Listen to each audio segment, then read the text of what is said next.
very hard to seek the truth and strive to be fair, balanced, and factual. This is extremely dangerous to our democracy. Discussing the importance of free speech. Distinction to be made between freedom of speech and power sharing. On free speech, in my 57 years of being on this planet, the free speech has never been under more ferocious attack.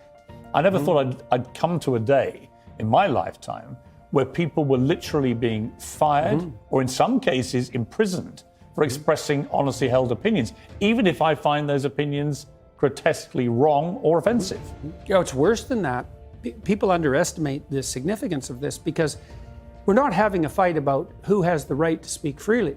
We're having a fight about whether or not your claim that free speech exists is nothing but a masquerade for your willingness to dominate and use power. And so if I was taking that tack, I'd say, it's all well and good for you to speak about free speech, but look, you're white and you're middle class and you're British and you're privileged, and you have this theory about free speech that your ancestors derived, but the only reason they ever derived that to begin with is so they could exercise their power. There's no such thing as free speech. That's just a lie to mask a power claim.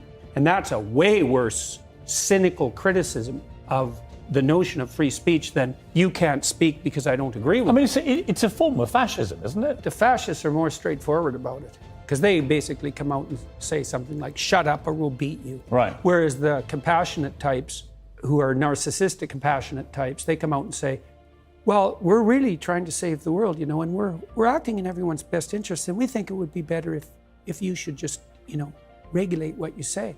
Because if you don't, you're not a good person.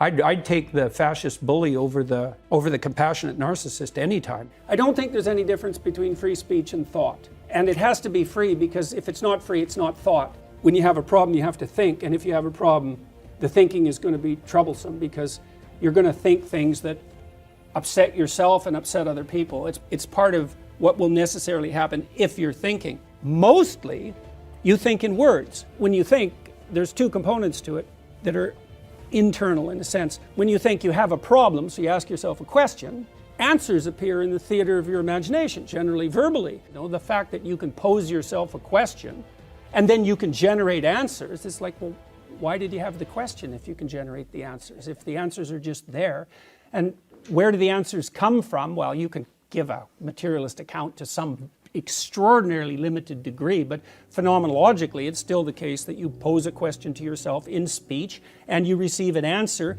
in speech. And you have to be bloody sophisticated to manage that, because it means that you have to divide yourself in some sense into two avatars that are oppositional, and then you have to allow yourself to be the battle space between them. And people have to be trained to do that. That's what universities are supposed to do. It's really hard. What people generally do instead of that is talk to other people. And that's how they organize themselves, by talking to other people. And then the reason you have the right to free speech isn't so that you can just say whatever you want.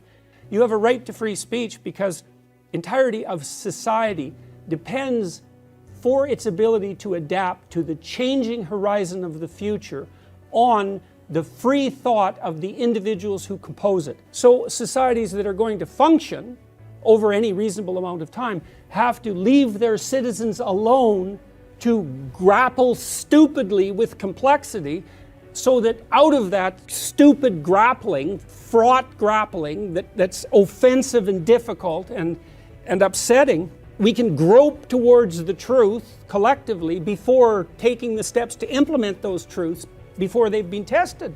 So you might say, I don't believe that. It's like, fair enough, say what you want, but try basing your personal relationships on any other conception than that and see what happens. Okay, so the rule is you can't offend anyone, all right? Let's say you're speaking to one person, I can't offend you. All right, fair enough. What if I'm speaking to 10 people? Do I get to offend 1 in 10? How about 1 in 100? How about 1 in 1,000? You're going to come out on stage and you're going to say something important about something vital, and you're not going to offend 1 person in 1,000? Well, you can't say anything about anything important ever without offending probably the person you're talking to. Important speech about important issues, especially contentious issues, is instantly offensive. I didn't care if transgender people wanted to be called by some pronouns, like whatever, that's something for individuals to negotiate. when the government makes that a compulsion and insists in their legislation that biological sex, gender identity, gender expression, and sexual proclivity vary independently, it's like, no, they don't. That's wrong factually, and you're not going to compel my speech. I don't care what your damn justification is, right? It's a barrier that we do not cross. Hate speech laws are bad enough. It's not like there's no hate speech. Like anyone with any sense knows that there's hate speech. Who's going to regulate it? Who's going to define it? I know the answer to that. The last people in the world you would want to. And then we crossed another barrier and we allow the government to compel speech for some hypothetically compassionate reason? No way. That's a really bad idea. Why should your right to freedom of speech trump a trans person's right not to be offended? Because in order to be able to think, you have to risk being offensive. I mean, look at the conversation we're having right now. You know, like you're certainly willing to risk offending me in the pursuit of truth. Why should you have the right to do that? It's been rather uncomfortable. You're doing what you should do, which is digging a bit to see what the hell's going on. So and that is what you should do. But you're exercising your freedom of speech to certainly risk offending me. And that's fine. I think more power to you as far as I'm concerned. I'm just trying to work that out. I mean... Ha, gotcha.